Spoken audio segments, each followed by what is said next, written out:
দোয়া মাহফিল, জশ্নে জুলুস সহ নানা কর্মসূচির মধ্য দিয়ে সারা দেশে পালিত হচ্ছে পবিত্র ঈদে মিলাদুন্নবী সাল্লাল্লাহু আলাইহি ওয়াসাল্লাম। অন্ধকার পৃথিবীকে আলোকিত করার মাধ্যম হিসেবে শান্তি প্রতিষ্ঠায় বিশ্বনবীর আগমন ঘটেছিল বলে জানান ইসলামী চিন্তাবিদরা।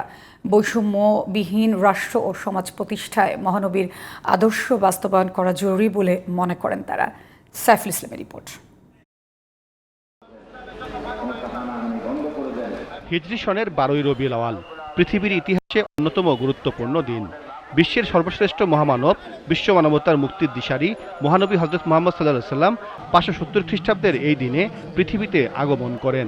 রিসালাতের দায়িত্ব পালন শেষে 632 খ্রিস্টাব্দের ঠিক একই দিনে 63 বছর বয়সে ইন্তেকাল করেন তিনি। পবিত্র ও মহিমান্বিত এই দিনটি উপলক্ষে বেশ কয়েকটি সংগঠন আয়োজন করে নানা কর্মসূচির। রাজধানীর ইঞ্জিনিয়ার্স ইনস্টিটিউটে আঞ্জুমানে রহমানিয়া মাইয়া ভান্ডারিয়া দরবার আয়োজিত আলোচনা সভায় বক্তারা বলেন, হযরত মুহাম্মদ সাল্লাল্লাহু আলাইহি ওয়াসাল্লামের আদর্শ বাস্তবায়ন করে পৃথিবীতে শান্তি ফিরিয়ে আনতে হবে। ইসলামে উগ্রতার কোনো স্থান নেই মন্তব্য করে ইসলামী চিন্তাবিদরা বলেন, যারা ইসলামকে উগ্র হিসেবে অপপ্রচার করতে চায় তাদের বিষয়ে সজাগ থাকতে হবে।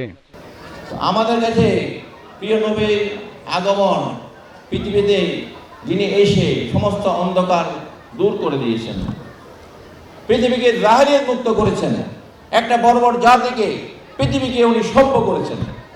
এদিকে পবিত্র ঈদে মিলাদুন্নবী সাল্লাল্লাহু আলাইহি ওয়াসাল্লাম উপলক্ষে রাজধানীর বেশ কয়েকটি স্থান থেকে জশ্নে জুলুস বের করে বিভিন্ন সংগঠন, এতে হাজার হাজার ধর্মপ্রাণ মুসলমান অংশগ্রহণ করেন। Saiful Islam, GTV news, Dhaka.